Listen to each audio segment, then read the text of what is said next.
नमस्कार. तर चला आज माझ्यासोबत आठवडी बाजारामध्ये माझ्या सासरी आलेली आहे आणि आठवडी बाजारामध्ये आऊंसोबत येण्याचा योग मिळालेला होता. तर वेगवेगळी ही मातीची भांडे, गल्ले, तवे, भाजी बनवण्याची भांडी अशी वेगवेगळ्या आकाराची भांडीसुद्धा असतात. तर आणि मातीच्या चुलींची जागा ही सिमेंटच्या चुलीने घेतलेली दिसते. त्यानंतर उन्हाळी बोरं, भरपूर असा गावरान भाजीपाला, विशेषतः आपल्या घरात उपयोगी अशा वस्तू, दुरड्या, झाडू, अशी उन्हामध्ये बसणारे हे लोक.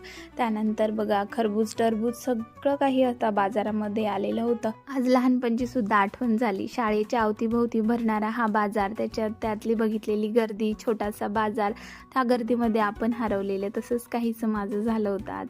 तर आई आजीचा असा बटवा तोही बऱ्याच दिवसानंतर दिसला. त्यानंतर खारे शेंगदाणे, खारे फुटाणे, असं भरपूर काय काय होतं आज बाजारामध्ये. तर नक्कीच तुम्हाला सुद्धा आठवडी बाजारामध्ये जायला आवडत असेल किंवा आई आजी आजोबासोबत त्याचीसुद्धा आठवण नक्कीच झाली असेल माझा व्हिडिओ बघून. त्यानंतर तोंडाला पाणी सोडणारी अशी चिंच, सगळ्या आपल्या संसार भांड्यामध्ये लागणाऱ्या वस्तू सगळ्या काही या बाजारामध्ये मिळतात. तुम्हाला जर मिनी ब्लॉग आवडला असेल तर नक्कीच चॅनलला सबस्क्राईब